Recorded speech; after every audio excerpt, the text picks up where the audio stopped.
அனைத்து உறவுகளுக்கும் மதிய வணக்க உறவுகளே. என்னோட உறவுகள் எல்லாமே என்ன பண்ணுறீங்க, நல்லா இருக்கீங்களா? இன்றைக்கி இன்றைக்கி என்ன வீடியோ பார்க்க போகிறோன்னா உறவுகளே, நிறைய பேர் வந்து என்னுடைய கமாண்டில் கோழி இப்போ எப்படிக்கா இருக்குது அப்படின்னு சொல்லிட்டு எவ்வளோ பேர் கமாண்டு வந்து நிறைய பேர் கேட்குறீங்க.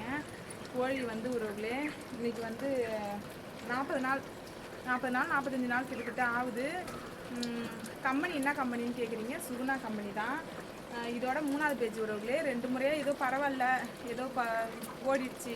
2 முறையும் நாங்கள் காசு வந்து கையில் வாங்கலை. ஏன்னா வந்து பொருள் வந்தால் சும்மா தானே, பொருள் வந்து கடனுக்கு தானே எடுத்தது. இது இந்த பொருள்லாம் நான் நிறைய போய் சாட்சியில் சொல்லியிருக்க பாருங்கள் உறவுகளே. இந்த மெட்டீரியல் எல்லாமே வந்து கடனுக்கு தான் எடுத்தது. அந்த காசை வந்து பிடிச்சிக்கிட்டதால காசு ஒன்றும் நாங்கள் கையில் வாங்கலை. அவ்வளோ 20 ரூபா 20,000 இப்படி தான் கையில் வாங்கினோம். அதே ஆளு கூலிக்கு மட்டுமே சரியாக போச்சு. நம்ம டப்பா கழுவுறோம்ல, இந்த கோழி சாணம் அதெல்லாம் அல்றோம் இல்லையா, அவங்களுக்கே கூலி கொடுத்தாச்சு. அந்த காசை வந்து எதுவும் கைக்கு மீறல. சரி, இந்த டைமாவது வந்து ஏதோ நம்ம கைக்கு வந்ததுன்னா ஏதோ செலவுக்கு ஆகும், இப்போமேலாம் நம்ம நிம்மதியாக இருக்கும் அப்படின்னு சொல்லிட்டு. ஏன்னா அப்போ வந்து பரவாயில்ல, ஏதோ காசு வந்து நம்ம பிடிப்பு போக தானே, பிடிச்சிட்டு தானே, அதனால் அந்த காசு நமக்கு வரும் அப்படின்னு சொல்லிட்டு முழுசாக நம்ம கையில் கொடுப்பாங்க. அப்புறம் அந்த 10 லட்ச ரூபா போட்டு இந்த கொட்டா கட்டுறதுக்கு மட்டும் நாங்கள் லோன் போட்டிருந்தோம். 10 லட்ச ரூபாயா 12 லட்ச ரூபாயா தெரில. அது வந்து 5 வருஷத்துக்கு கட்டுறது. அப்புறம் அதை கட்டிட்டு நம்ம மீதி வந்து சாப்பாடு செலவுக்கு, தம்பி ஃபீஸ் கட்டுறதுக்கு இப்படி நம்ம வச்சுக்கணும் அப்படின்னு சொல்லிட்டு நான் நினச்சிட்டு இருந்தது. ஒன்று நடந்தது.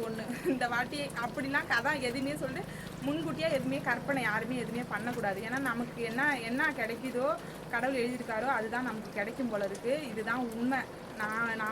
நான் எவ்வளவோ கஷ்டப்பட்டுருக்கேன் அந்த கோழி பண்ணையில் வந்து பொழுதேறிக்கும்.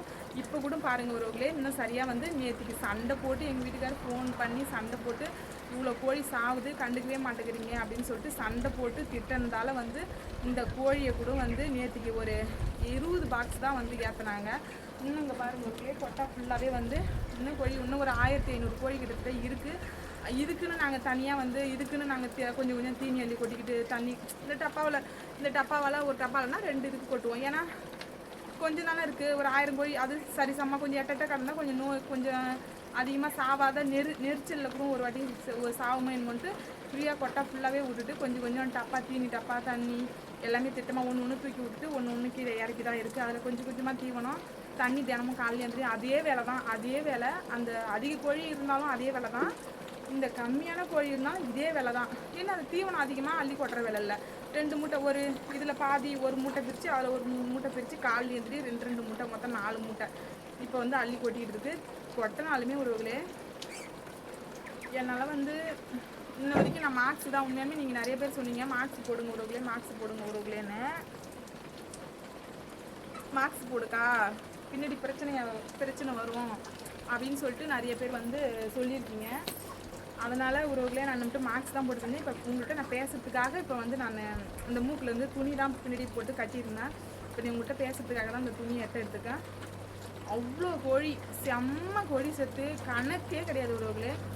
எங்கேயாவது எடுத்து கொண்டு போய் டிப்பரில் வச்சு எங்கேயாவது கொண்டு போய் கொட்டினாலும், இப்போ வந்து மிந்திரி சீசன் வந்து கொல்லையில் வந்து நிறைய பேர் கொட்டை பொறுப்பாங்க. அவங்க கொண்டு போய் கொட்டினாலும் இங்கே வந்து யாரோ கொட்டிட்டு போயிட்டாங்கன்னு சொல்லிட்டு அவங்க கேள்வி கேட்பாங்கன்ட்டு எங்கள் கொல்லையிலே நாங்கள் மண் வெட்டி எல்லா கோழியுமே போட்டு புதைக்கிறோம். இன்றைக்கி சத்தது மட்டும் 150 கோழி, 154 3 தெரியல. இன்றைக்கி சத்த கோழி மட்டும். ஆனால் நான் எதுவுமே காட்டல உறவுகளே.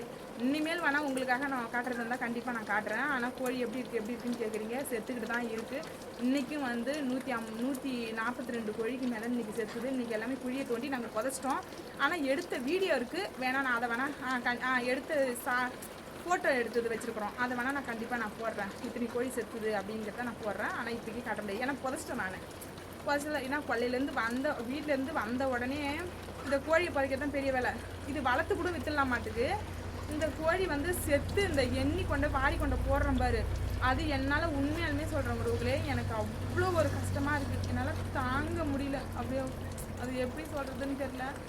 அவ்வளோ ஒரு கஷ்டமாக இருக்குது. எப்போ என்னால் வாரி கொண்டு போட முடியல. அவ்வளோ நாத்தம், அவ்வளோ புழு கொட்டுலுது, பொலன்னு புழு வந்து கொட்டுலுது. அந்த புழு கொட்டுறது வந்து என்னால் வாந்தி வருது, குடலை முறுக்குது, வாந்தி வருது. இது எல்லாமே வந்து இந்த புழு வந்து எனக்கு வாழ்க்கையே நான் வெறுத்துட்டேன் ஒருவர்களே. இந்த கோழி பண்ணை வச்சு 3வது பேஜ்லேயே வந்து என் வாழ்க்கையே வெறுத்துட்டேன்.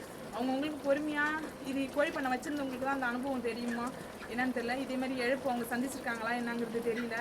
ஆனால் செம்ம கோழி என்ன அப்படியே ஏற்ற போகிற ஸ்டேஜில் இந்த மாதிரி வைரஸ் மாதிரி என்ன பரவுச்சு என்ன எதனாலன்னு தெரியல. ஒரு சில கோழி வந்து கொஞ்சம் நல்லா இருக்குது, ஆனால் இருந்தாலும் திரும்ப வந்து அதே மாதிரி ஒரு டக்குன்னு ஏற்றினா தானே ஒருவர்களே ஏற்ற மாட்டேங்கிறாங்களே.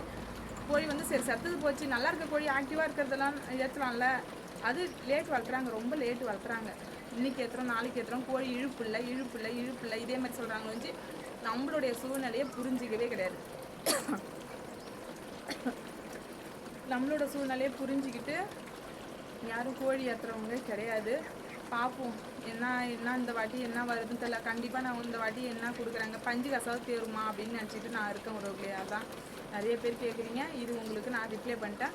இன்றைக்கி எவ்வளோ கோழி புதைச்சங்கிறத கண்டிப்பாக வீடியோ இருக்குது. நான் வச்சு ஏன்னா சூப் ரைஸுக்கு நாங்கள் எடுத்து அனுப்பிவிடணும் இல்லையா, குப்பை மேலே தான் கொட்டி ஃபோட்டோ எடுத்து வச்சுருக்கோம். அதை கண்டிப்பாக நான் போடுறேன். இதை நான் இன்றைக்கி தான் உறவுகளே எல்லாம் உங்ககிட்ட நான் ஷேர் பண்ணணும்னு நினச்சேன். நீங்கள் நிறைய பேர் கேட்டதால் நான் ஷேர் பண்ணிக்கிட்டேன். ஓகே உறவுகளே, அடுத்த வீடியோவில் பார்க்கலாம். பாய்.